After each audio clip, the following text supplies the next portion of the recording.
Atari's first console is one of the most iconic ever, with some great classic games. But what about the ones that you missed out on since its demise? I am the Game Collector, and this is Second Opinion Games, and today we look at just a whole bunch of great homebrew games for the Atari 2600.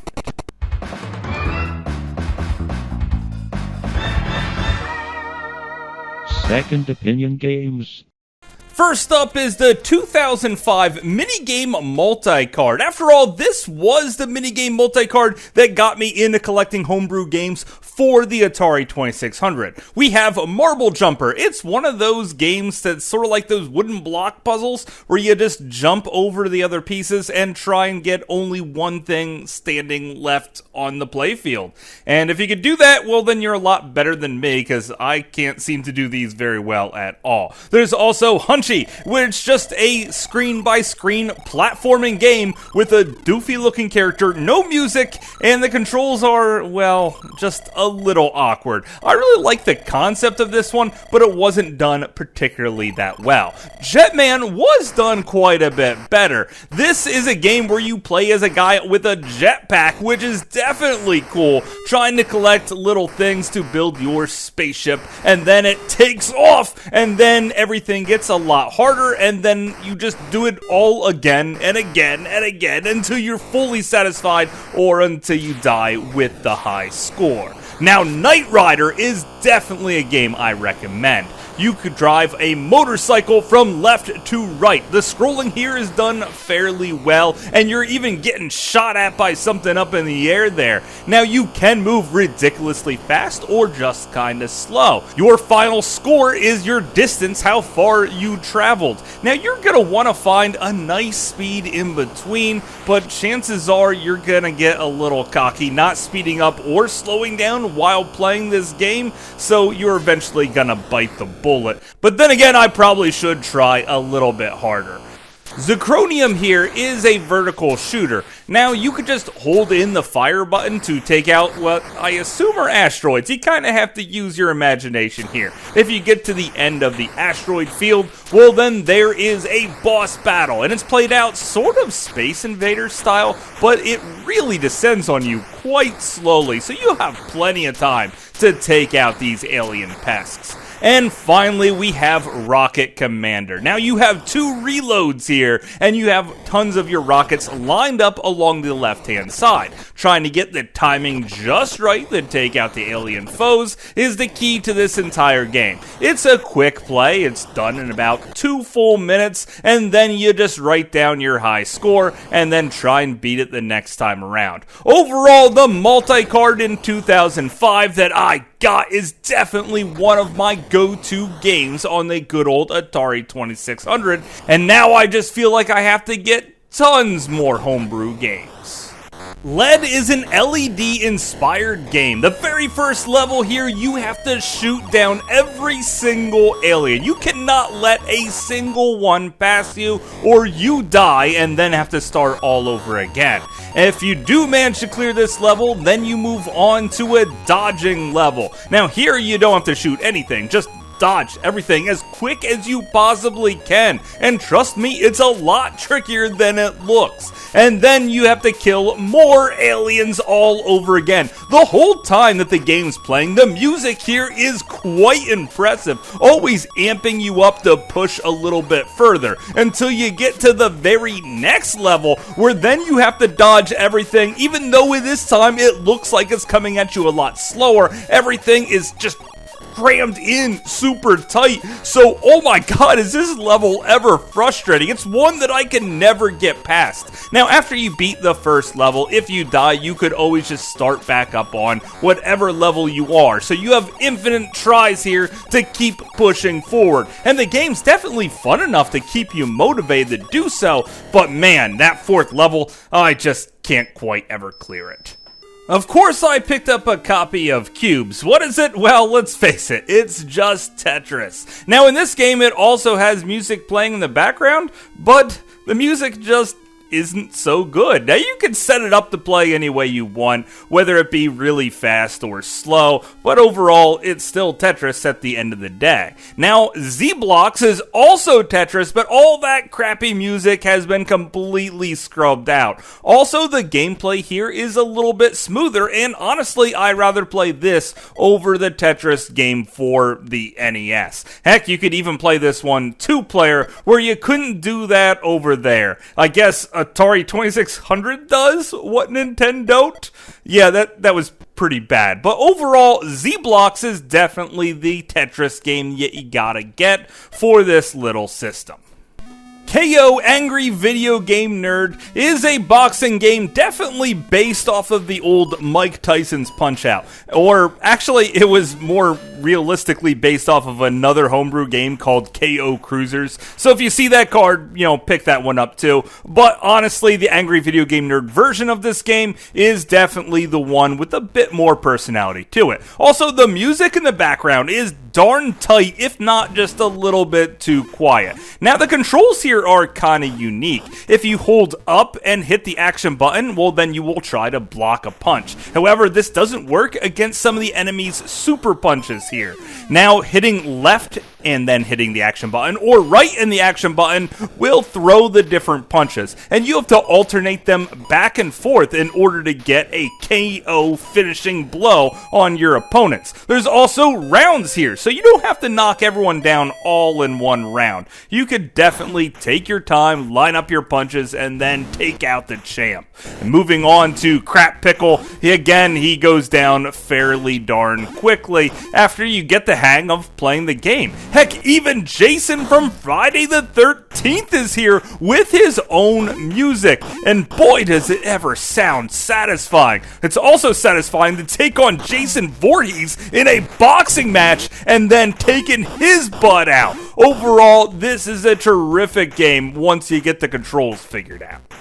Swoops is another multi-card, with 3 games on it this time, but one of them doesn't work, so maybe someone dropped my copy, I don't know, but the 2 remaining games that are on here are definitely worth having in your collection. We have Cave 1K, where you have to pilot a helicopter through a cave. Does it look easy? Well, yeah, looks can be deceiving here. Trying to get to 1,000 meters or whatever units of measure they're going for in this cave is ridiculously difficult because every time you clear 100 or so, well, things just get a lot faster. You have to hold the action button down to fly up and let go of it to fly down. So it's really just a one button press game, but man, is it ever exciting. Also, the fact that you can play a whole game in just like 30 seconds definitely is appealing to me. And then we have Splatform. This is a platform game with a smiley face that continuously bounces on the different platforms. Again, this is one that is super addictive.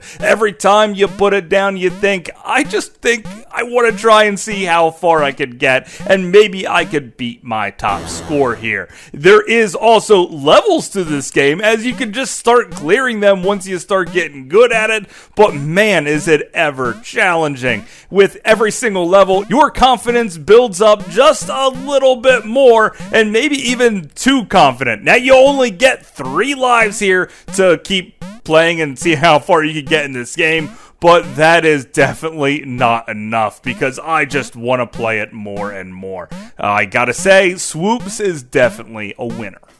Gingerbread Man is one that I picked up not expecting anything, and that's kind of what I got. First, I didn't even know how to play the game. You play as a little brown stick figure man, and you pick up what I assume are cookies. And then I tried to take them to the top of the screen and just throw my cookies away by pressing up. But that really didn't seem to do anything. No, what you're supposed to do here is pick up the cookies and then use them as weapons to take care of the little fire demons that are trying to kill you. Then you move on to the very next level where you have to have other collectible things. Now, I never really got past this level because it is ridiculously difficult. If you have the patience and you could find Gingerbread Man, I recommend checking it out, but it's definitely not one of the best I've seen on the console.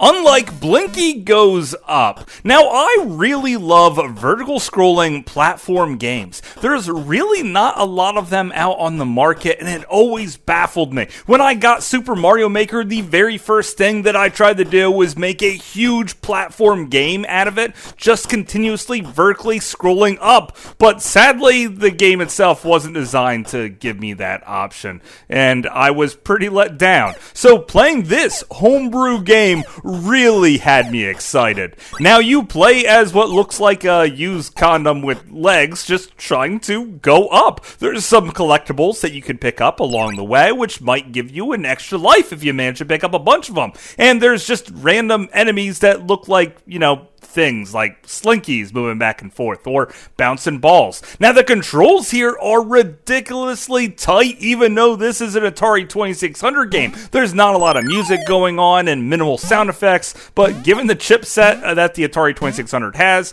perhaps simplicity is a good thing. Now I really like this game, but I really wish there were definitely a lot more vertical scrolling action platformer games out there like it. But what goes up must come down. Fall Down 2600 is another vertical scrolling game, only this time you're going down. Now you can play this game in single player, just falling down and collecting the little pellets, trying to get your high score. Or you could play multiplayer even against the computer here. Now if you manage to eat a lot of these pellets, you might earn yourself an extra life. Also, you want to be the first one down through the hole because that gives you a point over the other guy. Eventually you both will die, and then whoever has the high score, well, that's definitely the winner. Now one of the things I also like about this game, other than the infinite replayability of challenging your friends to just another match, is the fact that you could play it in a different way. See, there's a little game that changes the background color here where it just matches perfectly the shade of your character, making your character look invisible. And this kind of randomly changes back and forth between the two characters, making it darn impossible to play and very satisfying. It's definitely something that evens the odds if you've definitely played this game to death like I have. And man, is it ever satisfying every single time I put it in. Now I heard that they're going to remake this game for the Atari Jaguar, or maybe someone already did, but anyway, I'm finally going to get my own copy of it, and I cannot wait to play it on that system. Halo 2600 is a game with a bit of a backstory here. It was created by Ed Fries. He was the father of the original Xbox. He wanted to make his own Atari 2600 game that pushed the system to its absolute limits. Well, I definitely played games that pushed the system a little bit harder than this, but you know what? He did a pretty darn good job. Now, he made 100 copies, and he handed them out by hand in a computer electronics show in Las Vegas.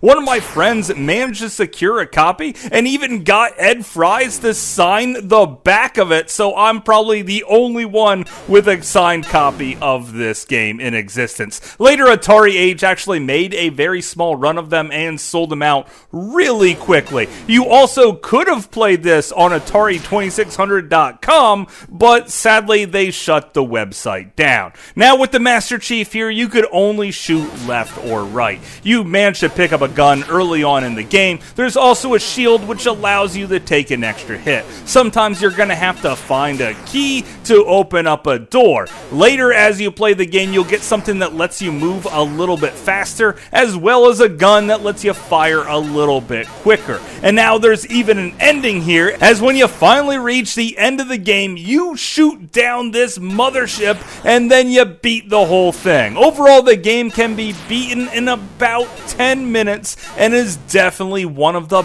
best experiences on the Atari 2600. But of course, wait, I still have more games! Yes! Princess Rescue is here. I finally get a chance to talk about this game. It's definitely just Super Mario Bros. Remade for the Atari 2600, and boy is this one really hard to get your hands on. It sells for over $100 online. but man, I absolutely love it. The music in the background is definitely Super Mario Brothers, but Atari 2600-ified. Also, you're going to want to use your Sega Genesis controller in your 2600 to play this game because it's one of the few games that lets you use more than one button. With your extra button at your disposal, you can not just jump, but you can hold it in for a run. And if you pick up enough of what I assume are coins, well then you could even pick up fireballs to take down all of your enemies. It doesn't make the game that much easier, but boy is it ever satisfying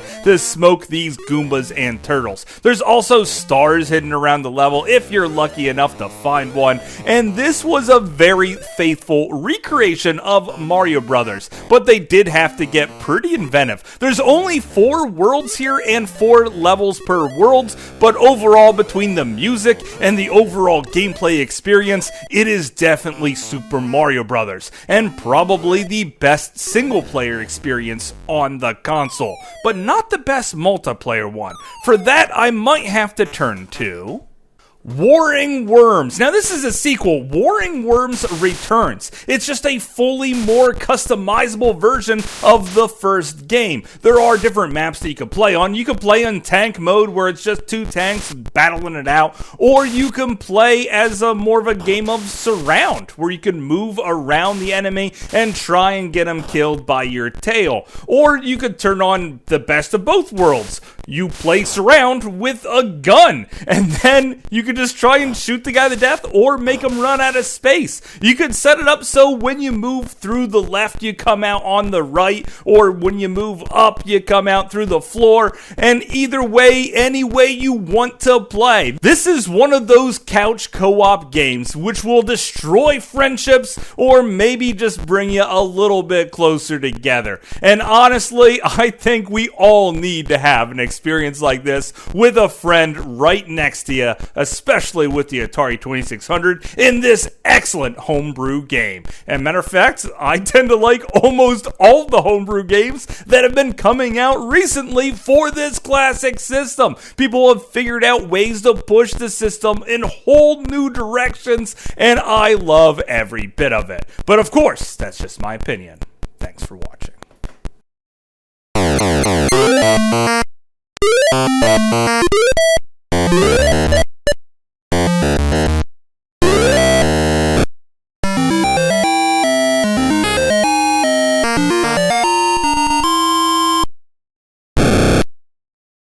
Hopefully you guys enjoyed this video. I had a great time making it, and I really like my Atari 2600, and the homebrew games are just surprisingly awesome for this system. So I want to know what your favorite homebrew game is. Sadly, I don't have that zippy one that's sort of like Sonic the Hedgehog on the Atari 2600. I really want it badly. I know I've played it a couple times, and I never really got my chance to secure a copy for myself. So I want to know what your favorite homebrew game is. So until later, I will see you again, guys.